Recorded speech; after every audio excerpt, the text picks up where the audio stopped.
What's up everybody, welcome to your second After Effects tutorial, and in this tutorial we're going to be creating a basic composition. So before we even get started, in case you messed anything up or I got something different from last time, go up to Window, Workspace, and go to Reset Standard. And what this is going to do is reset your workspace to the basics. Just go ahead and discard changes. And I just did this to make sure that me and you were on the same track and your panels weren't laid out different than mine or anything. And another thing before we get started, make sure you're watching this tutorial in high def. There's a link in my description box on the right hand side of the screen. Now that we got the same looking workspace and everything like that, let's go ahead and create a new composition. And what a composition is pretty much like the thing you're going to edit. It's pretty much the main thing we're working with, if I didn't make it clear last time. So go up to composition and type new composition. And for 99% of the time, you're just going to want to leave these at default. If you know what you're doing, then you can change those around, but if not, then just leave them how they are.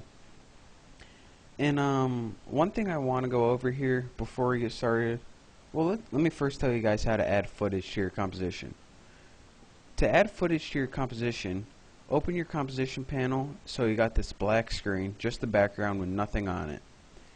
Go over to whatever footage or video clip you have, hold it down, and bring it over and let it go.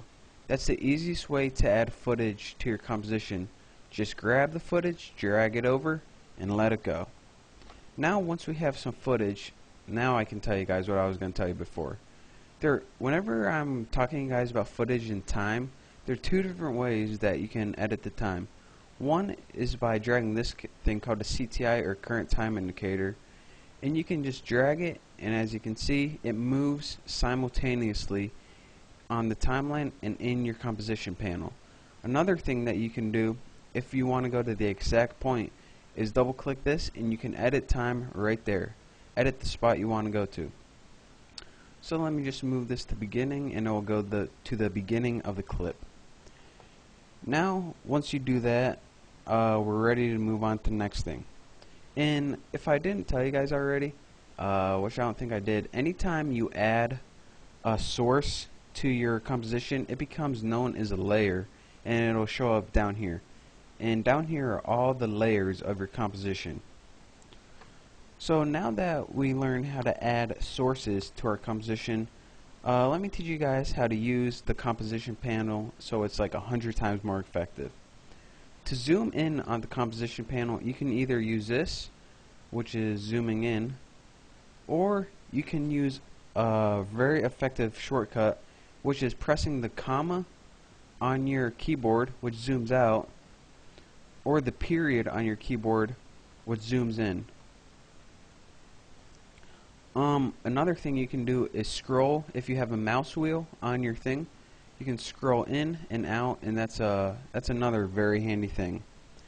Now, whenever you're working, as I said, this is one way to go and adjust the time on your timeline, and also here. But if you want to adjust it frame by frame, like you're making a very I don't know, careful graphic, and you're going to want to add it to every frame, you can use the page up, which moves the frame back one frame, or the page down, which moves it frame by frame forward in time.